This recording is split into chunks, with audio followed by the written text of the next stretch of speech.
Tidwell, Director of Chesapeake Climate Action Network. Please go ahead, sir. Thank you so much, and thanks everybody for dialing in to today's press conference call on the national momentum for 100% clean electricity. Again, I'm Mike Tidwell, Director of the Chesapeake Climate Action Network, as well as our sister group, the CCAN Action Fund.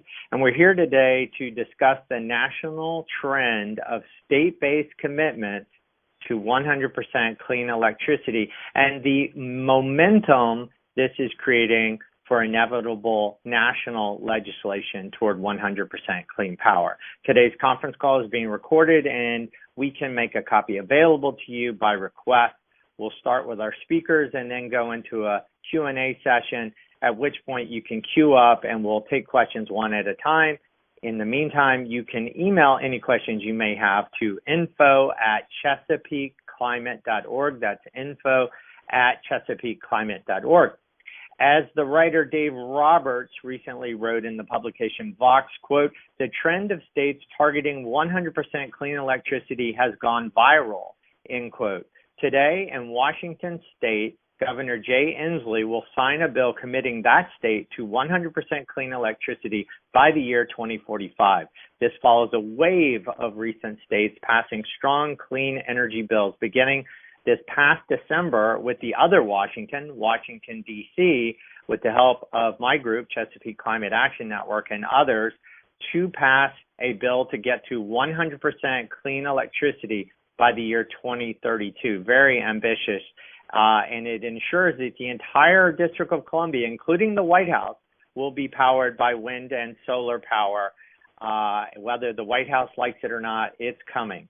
Then on Earth Day this year, Nevada Governor Steve Sisolak signed SB 358, a bill that ensures that 50% renewable electricity will happen across that state by the year 2030, and it sets a 100% goal by 2050. New Mexico passed a bill for 100% clean electricity by 2045. Then Maryland passed a bill just last month for 50% renewable electricity by 2030 with a requirement that the state figure out the best way to get to 100% by 2040. And then further back, we have 100% commitments from Hawaii and California.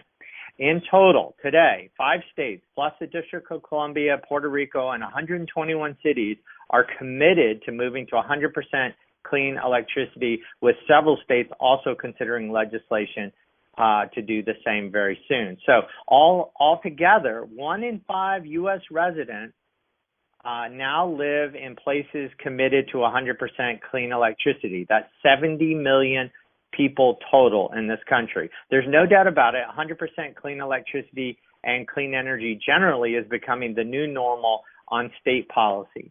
So joining the conversation today on this call are 5 people with different perspectives on the push for 100% clean energy. Joelle Novi is the Director of Interfaith Power and Light for D.C., Maryland, and Northern Virginia. Lauren McCloy is the Senior Advisor to Washington State's Governor Jay Inslee.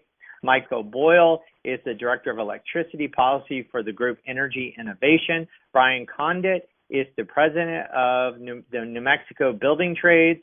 And Jody Van Horn is the Director of Sierra Club's Ready for 100 campaign.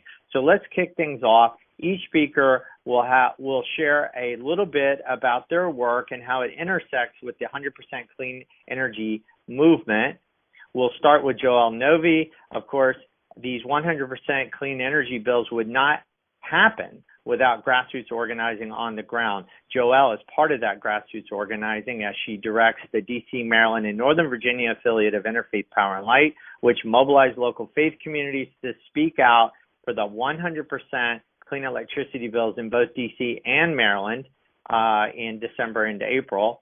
There are 36 IPL affiliates building a national religious response to the climate crisis. Joelle, what kind of organizing did it take on the ground to get these recent bills passed? Thanks, Mike. This is Joelle Novi. I'm with Interfaith Power and Light. As you heard, we're working with faith communities across the region in D.C. and in Maryland, and we're one of a network of IPL affiliates working with faith communities on the ground, including in a number of the other states we're talking about today, faith